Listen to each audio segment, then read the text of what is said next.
It was a Tuesday morning when my neighbor, Mrs. Patterson, knocked on my door, her face beaming with excitement.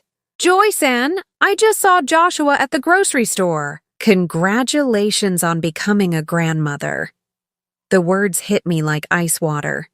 I stood there in my doorway, still in my robe, trying to process what she'd just said. "What do you mean?" Her smile faltered when she saw my confusion. "The baby? Little Anthony was born yesterday, wasn't he?" Joshua seemed so happy, buying cigars and everything. My grandson had been born 24 hours ago, and nobody had told me. I managed to thank Mrs. Patterson and close the door before my legs gave out. I slumped against the wall, my heart pounding so hard I thought it might burst. How was this possible? How could my only son, my Joshua, not call his own mother when his child was born? With shaking hands, I dialed his number. It went straight to voicemail. I tried again. Same thing. On the third attempt, someone finally answered. "Hello, Mrs. Klein." It was Stella, my daughter-in-law, her voice cold and formal as always. "Stella, honey, I just heard about the baby. Why didn't anyone call me? Is everyone okay? I need to come to the hospital right away." There was a long pause. I could hear muffled voices in the background, and what sounded like Joshua saying something, though I couldn't make out the words. "Actually, Mrs. Klein, we've decided to keep things small, just immediate family for now. You understand?" Immediate family. The words felt like a slap. But I am immediate family. I'm his grandmother. Joshua's sleeping right now, and I really think it's best if we have some space to bond as our own little family first. Maybe in a few weeks. The line went dead. I stared at the phone, my hands trembling. In 42 years of being Joshua's mother, through his childhood illnesses, his teenage rebellion, his college years, his wedding planning, I had never been excluded from anything. Not once. But now, when my first grandchild entered the world, I was being shut out. I drove to the hospital anyway. I couldn't help myself. St. Mary's Hospital was only 15 minutes away, and I knew the maternity ward well from visiting other friends over the years. I parked in the visitor lot, my heart racing with a mixture of excitement and dread. At the information desk, a young volunteer with a bright smile asked how she could help. "I'm here to see my new grandson, Anthony Klein. My son is Joshua Klein." She typed something into her computer, then frowned slightly. "I'm sorry, but it looks like the family has requested no visitors except those on an approved list. But I'm the grandmother. Surely there's been a mistake. Let me call up to the room for you." I waited, fidgeting with my purse strap, watching other families walk by with balloons and flowers, heading to meet their new family members. The volunteer hung up the phone and gave me a sympathetic look. "I'm sorry, Mrs. Klein. They've confirmed that you're not on the visitor list." Not on the visitor list. My own grandson. And I wasn't on the visitor list. I found myself in the hospital parking lot, sitting in my car, sobbing like I hadn't since my husband died 8 years ago.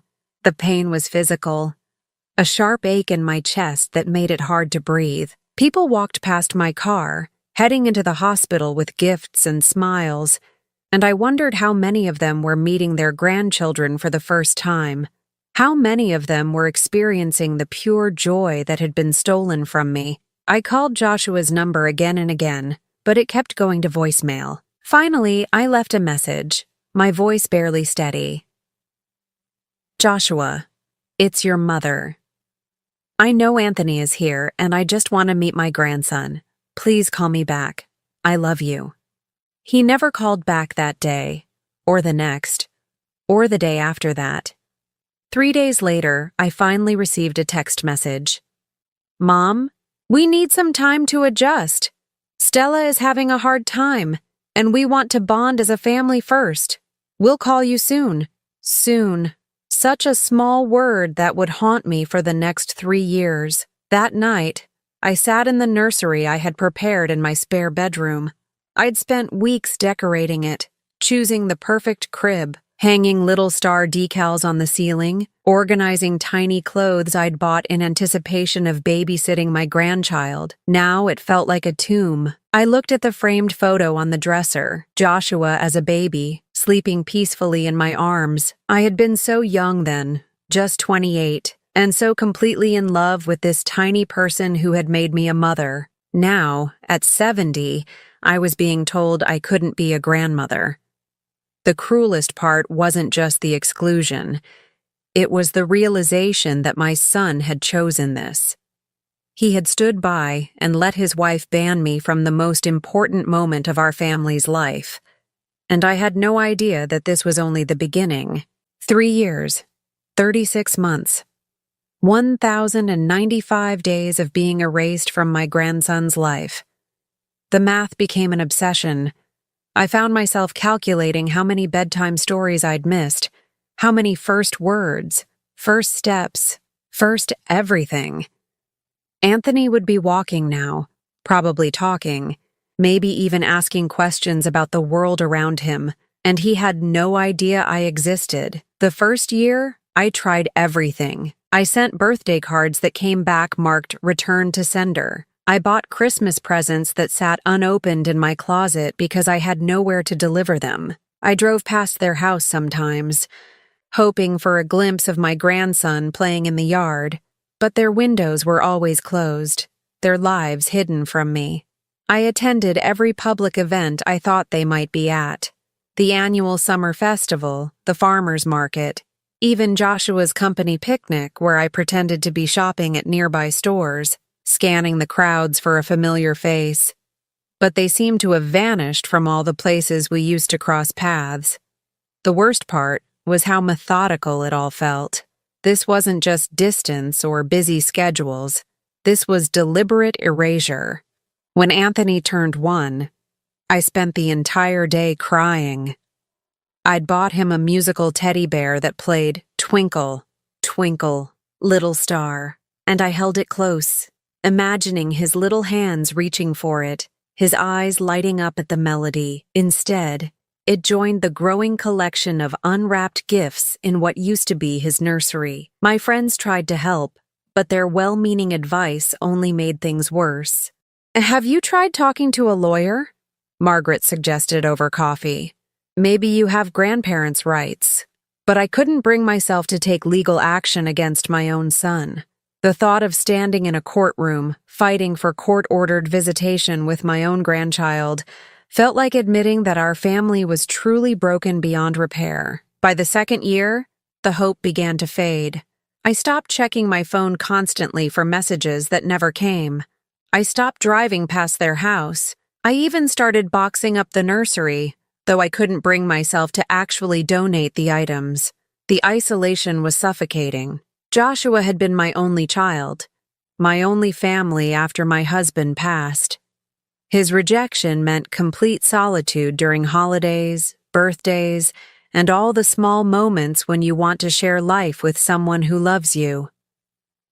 I found myself talking to Anthony's photo, the one newborn picture that Mrs. Patterson had shown me from her phone after seeing it on Joshua's social media.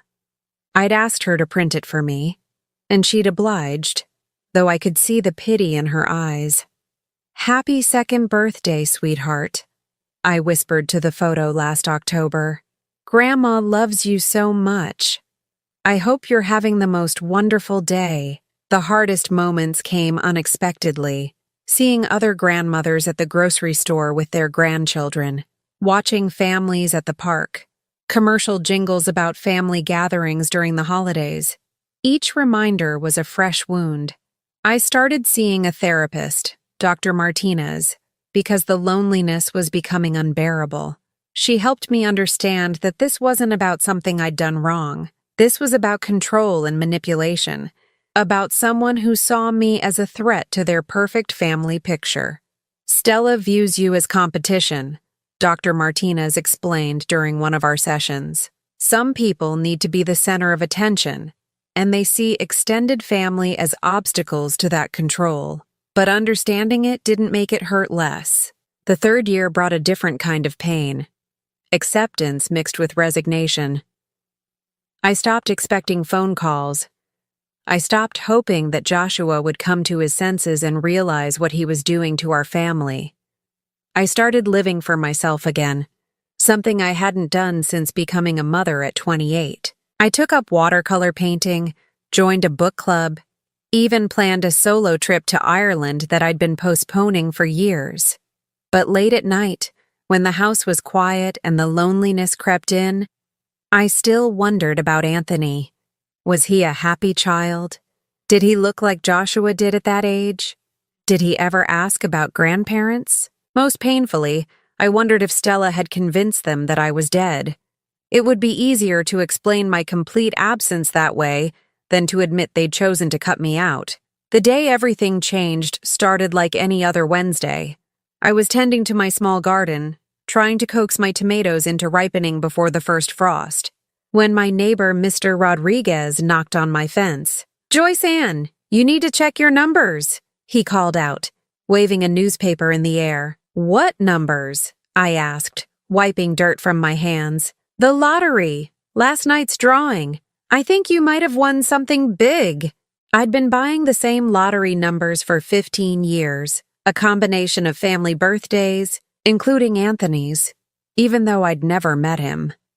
It was a silly tradition that connected me to the family I'd lost, a weekly ritual that cost $2 and bought me a few minutes of dreaming about better times. I fumbled for the ticket in my kitchen drawer, my hands shaking as I compared the numbers to the newspaper Mr. Rodriguez had brought over. All 6 numbers matched. $2.8 million. I stared at the ticket, then at the newspaper, then back at the ticket. This couldn't be real. After 3 years of loss and isolation, after feeling like the universe had forgotten about me entirely, I had won more money than I'd ever imagined having. For the first time in 3 years, I smiled a real, genuine smile. And then my phone rang. The caller ID showed a number I recognized immediately, though I hadn't seen it in over 1,000 days. Joshua. The phone rang 3 times before I found the courage to answer. 3 years of silence. And now Joshua was calling within hours of the lottery announcement hitting the local news. "Mom?" His voice sounded exactly the same, and for a moment, I was transported back to when he was 8 years old, calling me from school because he'd forgotten his lunch money. Joshua. I couldn't manage more than his name. My throat felt tight, my heart hammering against my ribs. "Mom, we heard about your lottery win. Congratulations. That's incredible news. Of course Stella was listening, probably coaching him on what to say. "Thank you," I managed, gripping the kitchen counter for support. "Listen, Mom, I know it's been a while since we talked, and I feel terrible about that. Really terrible. Stella and I have been talking, and we think it's time for you to meet Anthony properly. You know, as his grandmother." The words I'd dreamed of hearing for 3 years, delivered with all the sincerity of a used car salesman. I closed my eyes, feeling a familiar sting behind my eyelids. "Have you now?" I kept my voice carefully neutral. "Yes, and Mom, Anthony asks about you all the time. He really wants to meet his grandma. We've told him so many wonderful stories about you. The lie was so blatant it took my breath away. Anthony was 3 years old. If he'd been asking about me all the time, why had they waited until today to call? Why hadn't they called yesterday or last week, or any time in the past 1 to 95 days? "That's interesting, Joshua. What kind of stories?" There was a pause, and I could hear muffled whispering in the background. "Oh, you know, about how loving you are. How you used to make those amazing chocolate chip cookies when I was little. Anthony would love to try those cookies, Mom. My chocolate chip cookies. The recipe I'd perfected over years of trial and error. The same cookies Joshua used to beg me to pack extra of in his school lunches so he could share with friends. The cookies I'd imagined making for Anthony countless times over the past 3 years. I see. And when did you have in mind for this meeting? Well, actually, we were thinking maybe this weekend, Saturday afternoon. We could come by your place, bring Anthony over, make it really special, this weekend. 4 days after my lottery numbers were announced in the paper, 3 years and 4 days since they'd decided I wasn't immediate family. That sounds lovely, Joshua. I surprised myself with how calm I sounded. I'll make sure to have those cookies ready. Mom, that's fantastic. Anthony is going to be so excited. We're all excited. It's going to be like a real family reunion. A real family reunion. As if the past 3 years had been some kind of vacation from being related. After we hung up, I sat in my kitchen staring at the winning lottery ticket still spread on my counter. The numbers blurred through my tears, but this time they weren't tears of joy or grief. They were tears of clarity. I'd spent 3 years wondering what I'd done wrong, how I'd failed as a mother, why my son had chosen to exclude me from his life. I'd second-guessed every conversation we'd ever had, replayed every moment of his childhood, searching for the crack where I'd lost him. But this phone call had answered all my questions. I hadn't lost Joshua 3 years ago. I'd never really had him at all, at least not the version of him that existed now.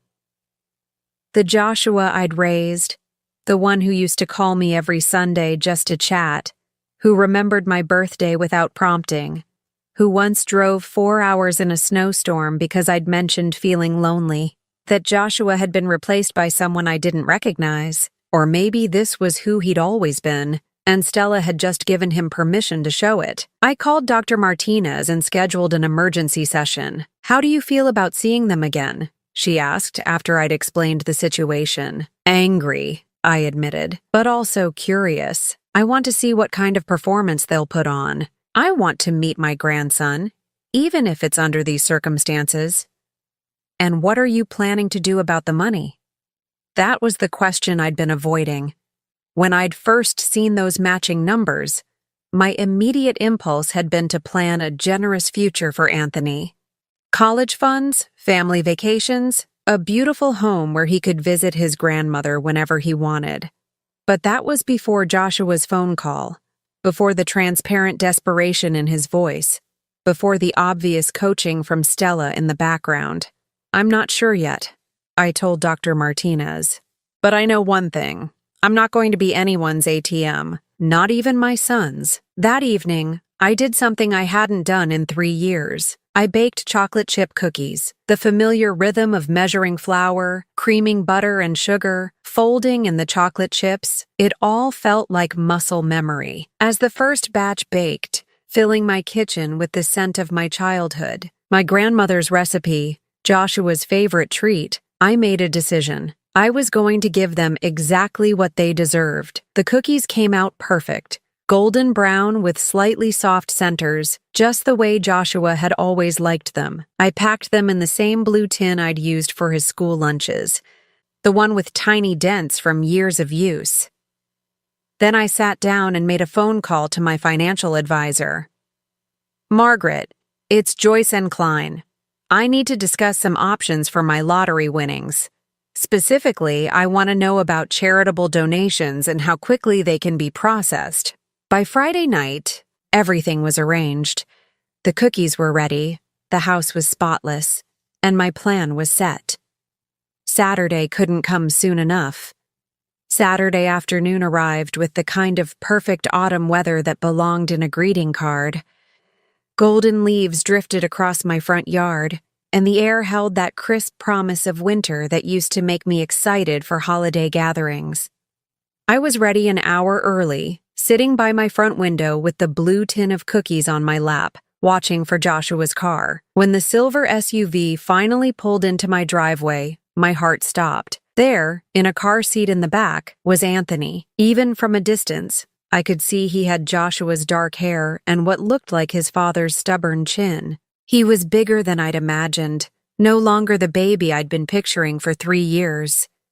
He was a little boy now, a child with opinions and personality and 3 whole years of life I'd missed. Joshua got out first, looking exactly the same except for new lines around his eyes.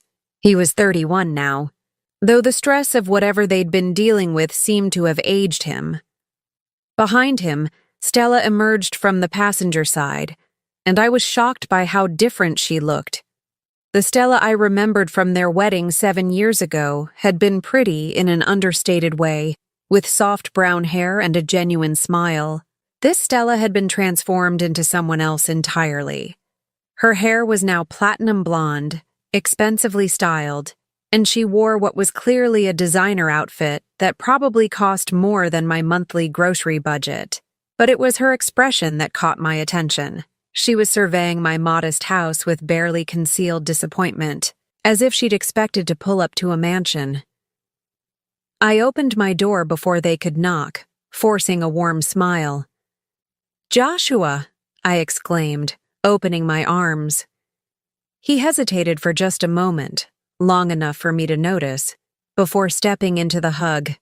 He felt thinner than I remembered, and he smelled like expensive cologne instead of the Old Spice he'd worn since high school. "Hi, Mom! You look great." His voice carried that same forced enthusiasm from our phone call. "Stella, honey." I turned to my daughter-in-law, who offered me a practiced smile and a brief, awkward hug. "Mrs. Klein, it's so wonderful to see you again. You look exactly the same." It was a polite lie. I knew I looked older.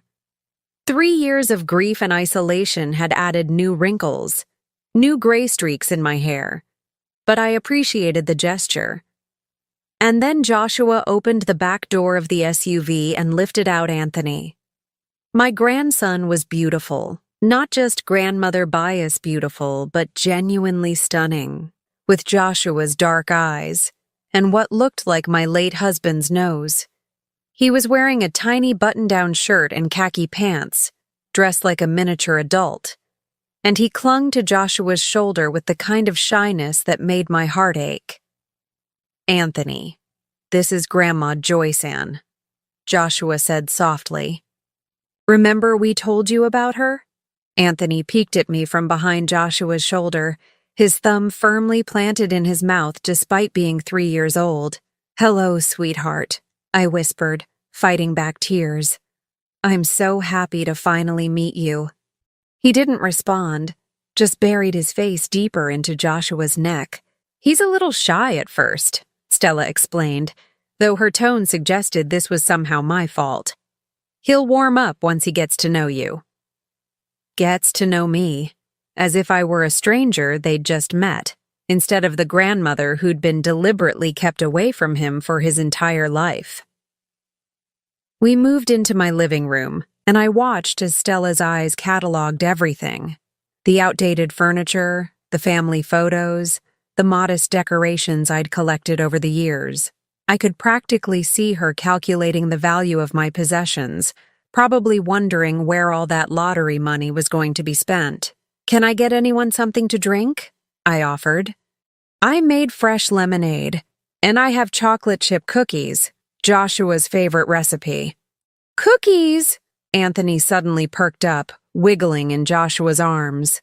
"Anthony loves cookies," Stella said quickly. "Don't you, baby? But just one, okay? We don't want to spoil your dinner."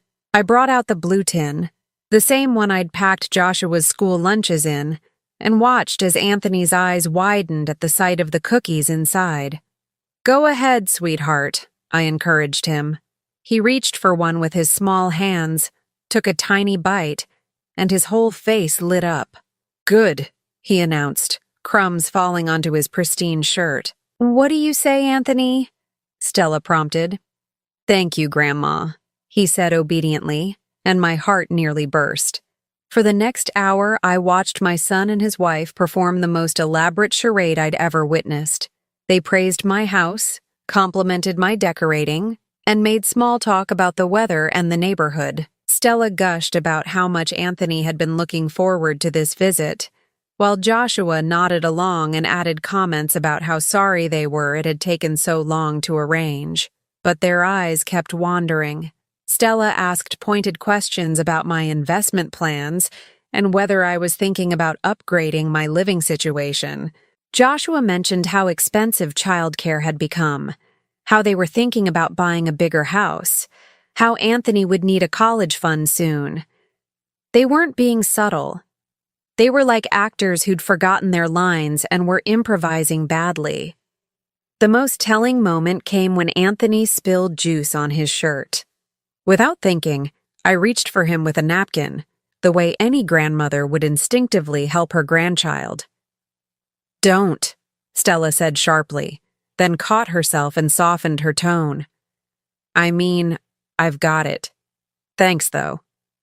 She snatched Anthony away from me so quickly that he started to whimper. In that instant, I saw the truth of the past 3 years. Anthony hadn't been kept from me because they needed space or time to bond. He'd been kept from me because Stella viewed me as a threat to her control, and Joshua had let it happen. When they finally left, promising to definitely do this again soon, I stood in my doorway watching them drive away. Anthony was crying in his car seat, probably tired and overstimulated, and I could see Stella gesturing animatedly to Joshua as they pulled out of my driveway. I knew what they were discussing. They were making plans for my money. Inside my house, I picked up the phone and dialed my financial advisor. "Margaret, it's Joyce and Klein. I need to move forward with those charitable donations we discussed. All of them. I want everything transferred by Monday morning." After I hung up, I sat in my quiet living room, looking at the blue tin with 2 remaining cookies. Anthony had eaten 3 of them, getting chocolate smears on his little fingers, giggling when I made funny faces at him. For one brief, beautiful hour, I'd been a grandmother. It was going to have to be enough. The phone calls started Monday morning. "Mom, it's Joshua. I just wanted to thank you again for Saturday. Anthony hasn't stopped talking about his grandma and those amazing cookies." I smiled despite myself. "He's such a sweet boy, Joshua. He has your eyes." "He really does, doesn't he?" "Listen, Mom, Stella and I were talking, and we'd love to have you over for dinner this week. Maybe Thursday? Anthony keeps asking when he can see Grandma again." The lie came so easily to him. Anthony was 3 years old. If he was asking about me after one visit, why had they kept him away for 3 years? "That sounds lovely," I said. "Should I bring anything?" "Oh, just yourself. And Mom? We've been thinking about Anthony's future, you know. College is so expensive these days, and we want to make sure he has every opportunity. Maybe we could talk about that when you come over." There it was. The real reason for the invitation. Tuesday brought another call, this time from Stella. "Joyce Ann, hi. I hope you don't mind me calling, but I wanted to tell you how much Saturday meant to all of us. Joshua has been so happy since reconnecting with you. Reconnecting. As if our 3-year separation had been mutual. It meant everything to me too, Stella." "I'm so glad. You know, I've been feeling terrible about how distant we've been. I think I was just overwhelmed with being a new mom, and maybe I was a little protective. But seeing you with Anthony, you're such a natural grandmother. The words should have made me happy, but they felt rehearsed, like she'd practiced them in front of a mirror." "Anthony is lucky to have such devoted parents," I said carefully. "We try our best. Speaking of which, Joshua and I have been talking about expanding our family, maybe giving Anthony a little brother or sister. Of course, with daycare costs and everything. It's a big financial decision." By Wednesday, the pattern was clear. Every conversation somehow circled back to money, expenses, Anthony's future needs. They were building a case, laying groundwork for what they assumed would be my generous financial support. But Wednesday evening brought something unexpected. I was at the grocery store, picking up ingredients for the dinner I planned to cook at their house, when I heard familiar voices from the next aisle over. I peered around the corner and saw Stella with another woman I didn't recognize, both of them pushing shopping carts. "Can't believe how perfectly it worked out," Stella was saying. The timing was just incredible. What do you mean? The other woman asked. Joshua's mom winning the lottery right when we needed it most. I mean, what are the odds? It's like the universe knew we were about to lose the house. My blood went cold. Lose the house? Are things really that bad? Her friend asked. Worse than bad. Joshua's been out of work for 6 months and we're 3 payments behind on the mortgage.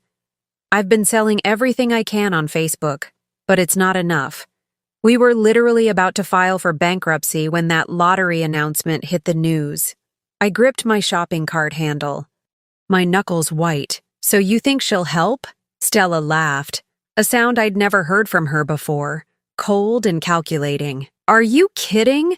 She's been desperate to be part of Anthony's life for years. All we had to do was dangle that carrot, and she practically begged us to let her back in. That's kind of manipulative, don't you think? It's survival. Besides, what's she going to do with all that money anyway? She's 70 years old, living alone in that tiny house. At least this way, it goes toward family, toward her grandson's future. The other woman made a non-committal sound. What if she doesn't give you as much as you need? Then we'll have to be more creative. Joshua found her financial advisor's number in her phone book when we were there Saturday. Margaret something. We could always contact her directly, explain the family emergency, or maybe suggest that Anthony needs to move in with Grandma for a while if we lose the house. You know, really pull at her heartstrings. They moved toward the checkout, their voices fading, but I heard enough. The old lady will never see it coming. She's been so lonely and desperate for family. She'll do anything to keep us around. I stood frozen in the canned goods aisle, surrounded by the mundane items of ordinary life, feeling like my world had just collapsed again. They weren't just after my money. They were planning to manipulate me emotionally, to use my love for Anthony as leverage, and if I didn't cooperate, they'd threaten to take him away from me again. Worst of all, Joshua knew. He had to know about their financial situation, about their plan to manipulate me. The son I'd raised, who I'd loved unconditionally for 31 years, was actively participating in this scheme. I abandoned my shopping cart and walked out of the store in a daze. At home, I sat in my kitchen staring at the phone. Part of me wanted to call them, to confront them about what I'd heard, but a larger part of me wanted to see how far they'd go. I called Margaret instead. Has anyone contacted you about my lottery winnings? I asked. Actually, yes. A young man called this morning claiming to be your son.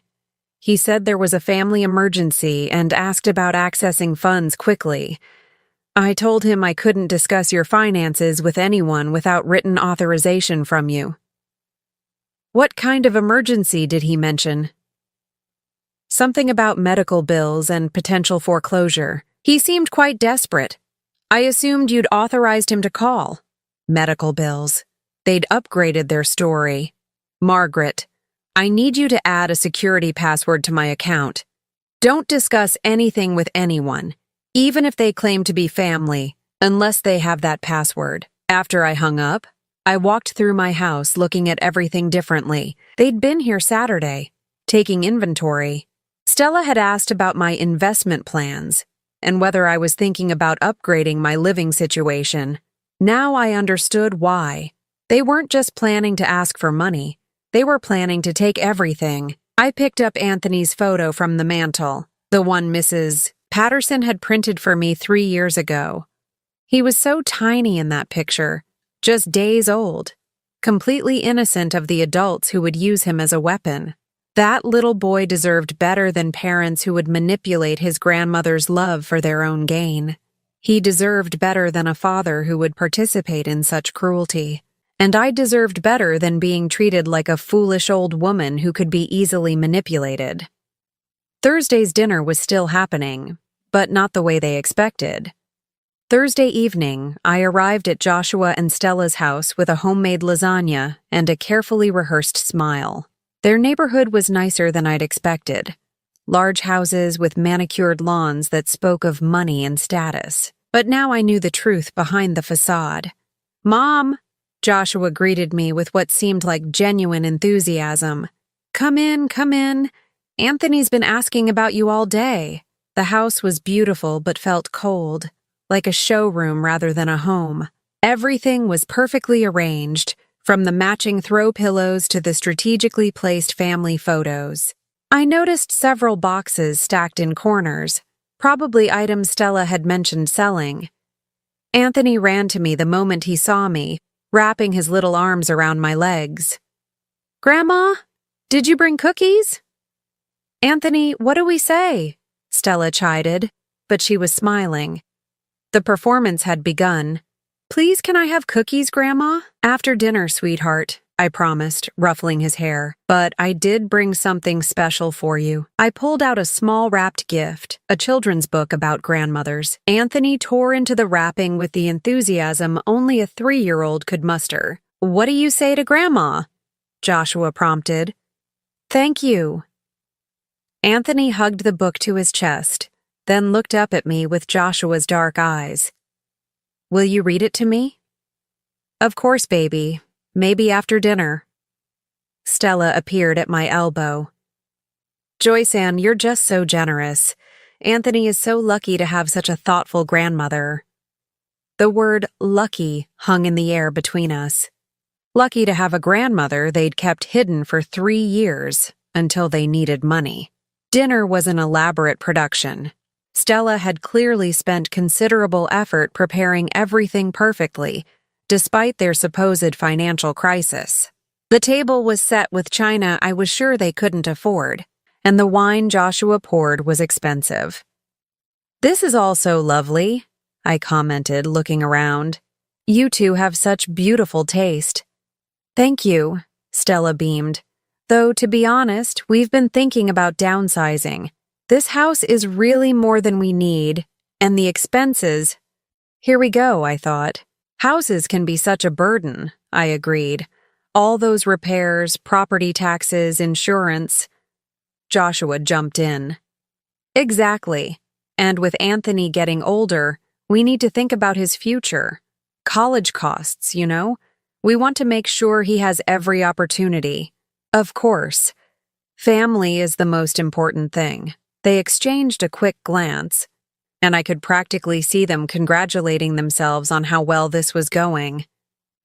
After dinner, while Anthony played with his new book in the living room, Stella served coffee, and Joshua cleared his throat nervously. "Mom, there's something we need to discuss with you." I set down my coffee cup and gave him my full attention. "What is it, honey?" "Well, you know how happy we are that you're back in our lives. Anthony adores you already, and Stella and we realize how wrong we were to keep you away." "We were just so overwhelmed," Stella added. "New parents, you know." "But we see now how much we missed out on, how much Anthony missed out on." "I appreciate that," I said carefully. Joshua took a deep breath. "The thing is, Mom, we're in a bit of financial trouble. I lost my job 6 months ago, and we're behind on the mortgage. We're trying to work it out with the bank, but—" "We hate to ask," Stella interjected, "but with your lottery win, we were hoping maybe you could help us, just until Joshua finds new work." I looked at both of them, these two people who had stolen 3 years of my grandson's life and were now trying to steal my financial security as well. "How much do you need?" I asked. They exchanged another glance. "Well, to catch up on the mortgage and get back on our feet, maybe 200,000? I know it sounds like a lot, but it would really just be a loan. We'd pay you back once things turn around." $200,000. Nearly a third of my lottery winnings. "That is a lot," I agreed. "Let me think about it." "Of course," Joshua said quickly. "Take all the time you need." "But Mom, if we lose the house, we might have to move far away. For my job prospects, you understand. And that would mean Anthony would be far from his grandmother," Stella finished, "which would just break his little heart." There it was, the threat, delivered with perfect parental concern. I excused myself to use the bathroom, but instead, I stepped outside onto their back patio and pulled out my phone. I called Margaret. "Is everything in place?" I asked quietly. "All transfers completed this morning. The documentation should reach the various charities by end of business tomorrow. Thank you, Margaret. You've been wonderful." When I returned to the living room, Anthony was curled up on the couch with his book fighting sleep.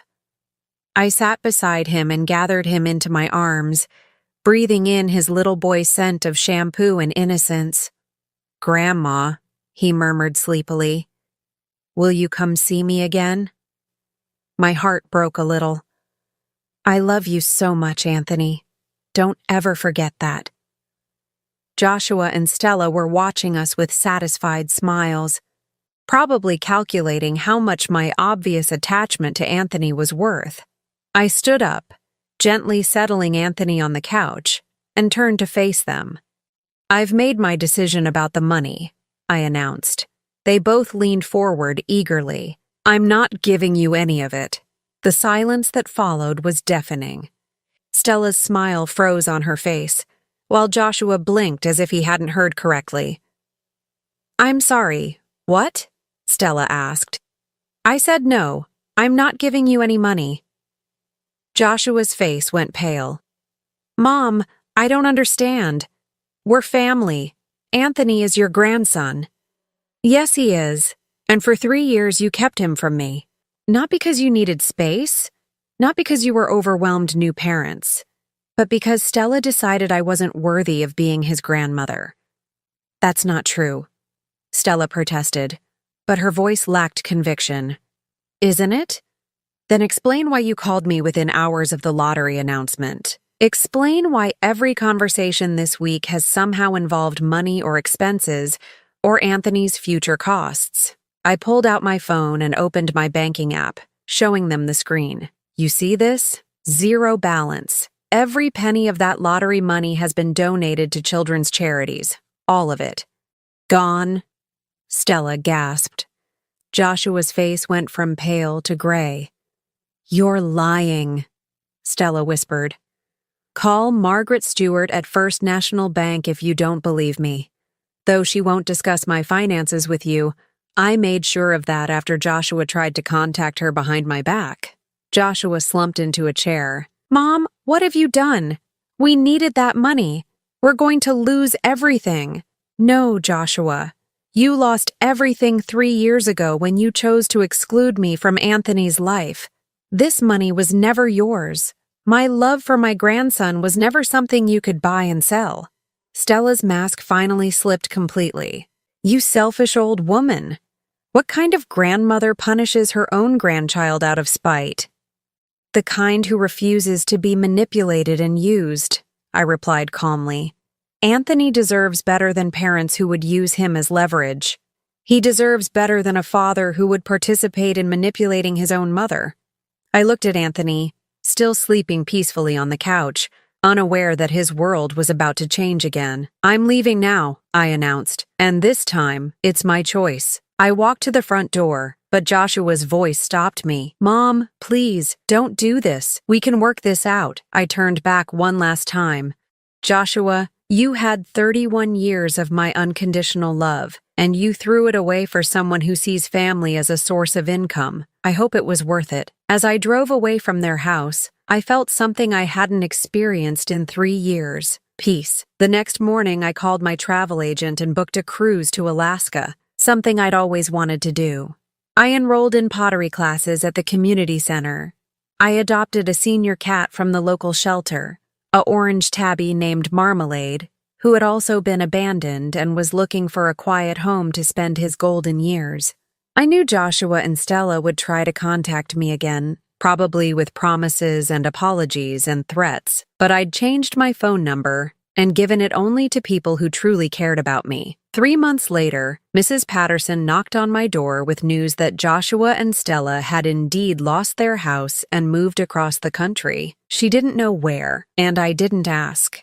I kept one photo of Anthony on my mantle, the one from our single afternoon together, where he's smiling with chocolate chip cookie crumbs on his face.